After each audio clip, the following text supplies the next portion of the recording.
Bienvenue, chers téléspectateurs de la télévision rwandaise. Très heureux de vous retrouver pour ce flash d'information de 22h45 devant nos antennes. Commençons tout d'abord par la compagnie Rwandair qui a donc annoncé que l'avion cargo commandé par cette compagnie est arrivé ce jeudi à Kigali et va effectuer des vols vers certains pays africains et asiatiques. Puis l'agence de développement belge Inabel a publié ce jeudi 3 recherches dénommées Varame, des recherches sur la santé reproductive des jeunes.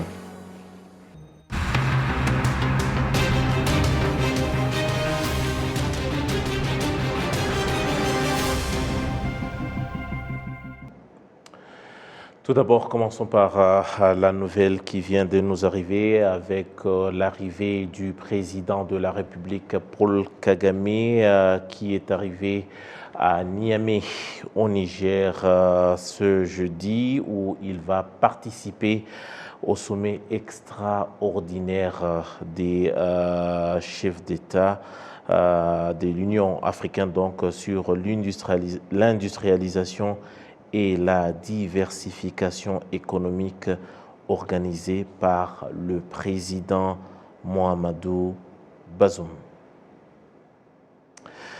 Revenons à l'actualité nationale avec notamment la compagnie nationale Rwandair qui a annoncé que le premier avion cargo commandé par cette compagnie nationale est arrivé à Kigali ce jeudi et celui-ci va effectuer certains vols vers des pays africains et des pays asiatiques. L'avion de type Boeing est arrivé donc au Rwanda ce jeudi et il a la capacité de transporter 23 tonnes.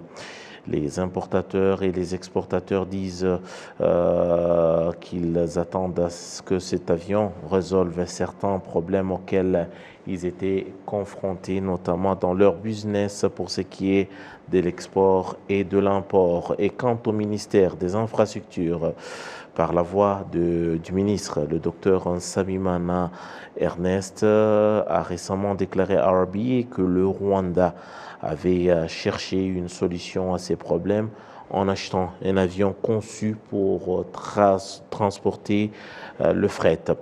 Et quant à la direction de Rwandair, celle-ci indique que l'avion va opérer dans diverses destinations en Afrique et au Moyen-Orient, notamment aux Émirats arabes unis.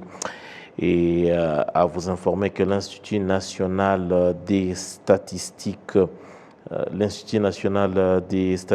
du Rwanda indique qu'au cours du mois de septembre de cette année 2022, des biens d'une valeur de 88 milliards de dollars américains, milliards de francs rwandais, soit 84 millions de dollars américains, ont été importés au Rwanda, tandis que des biens d'une valeur de plus de 51 milliards, soit 51 millions de dollars américains, ont été exportés en provenance du Rwanda.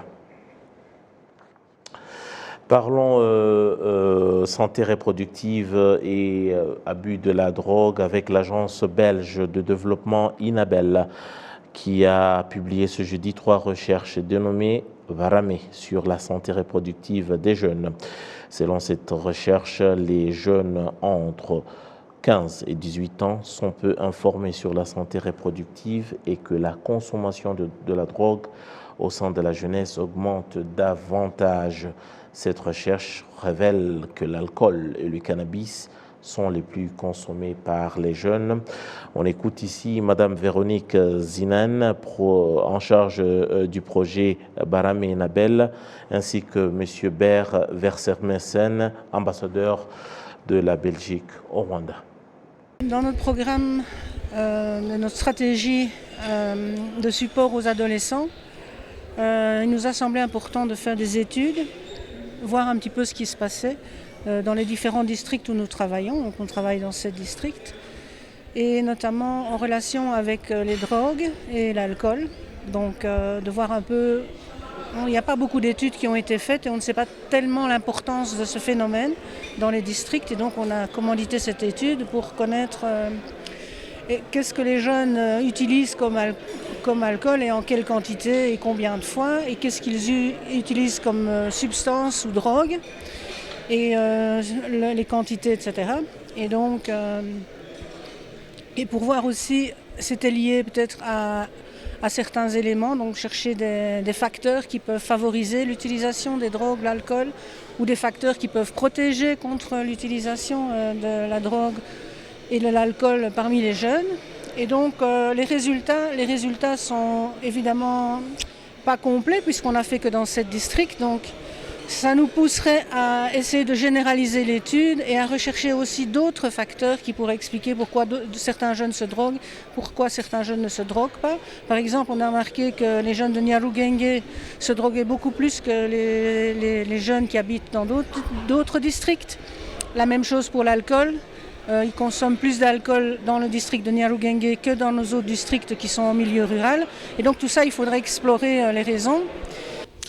Par exemple, les études montrent que la prévention est très importante. C'est-à-dire que quand on commence à consommer de l'alcool ou on utilise d'autres substances après 18 ans, en fait, le risque est beaucoup moins. Ce n'est que lorsqu'on commence jeune, à 14 à 15 ans, etc., que le risque de continuer cela après est beaucoup plus développé, beaucoup plus présent. Donc il y a un lien direct là entre l'âge où on commence et les pratiques une fois qu'on est adulte.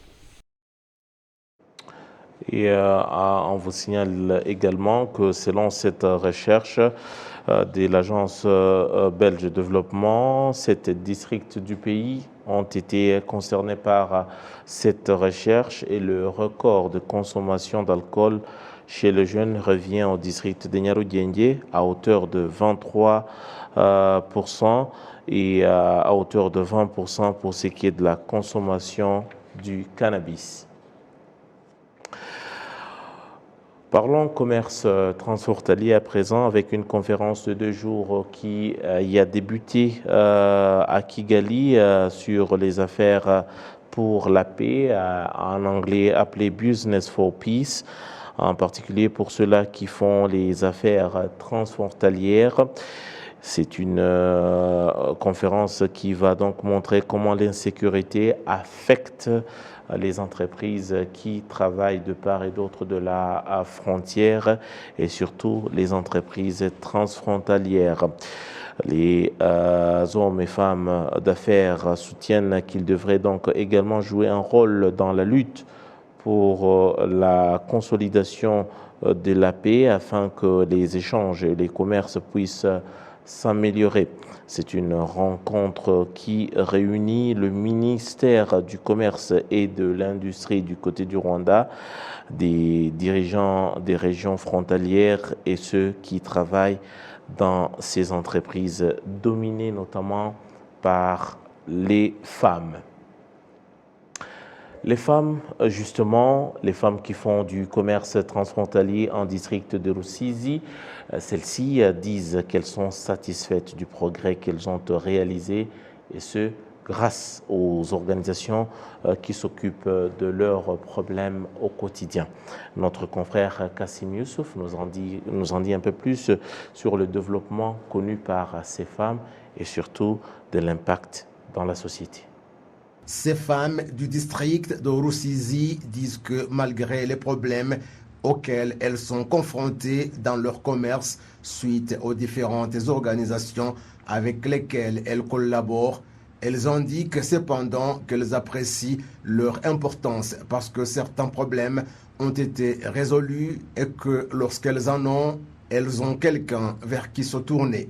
Cependant, même si ces femmes expriment leur satisfaction vis-à-vis de ces organisations, elles déplorent leur fonctionnement qui fait que leurs activités ne s'étendent pas pour atteindre autant de personnes qu'il faut, comme l'a souligné Vasemera Pismugisha, coordinatrice du projet chargé du renforcement des capacités des femmes qui font du commerce transfrontalier au sein du collectif Pro-Femmes Twese Hamwe. Vassemerapis Mugisha d'ajouter que lors de la réunion qui a rassemblé toutes ces organisations, ils se sont engagés à améliorer leur fonctionnement avec l'aide du district. L'on compte actuellement en district de Rusizi environ 5 organisations qui s'occupent toutes des femmes qui font le commerce transfrontalier. Ceux qui suivent de près ces organisations estiment toutefois que si elles améliorent leur fonctionnement, elles atteindraient beaucoup de gens et aideraient à mettre fin aux problèmes rencontrés dans ce commerce transfrontalier.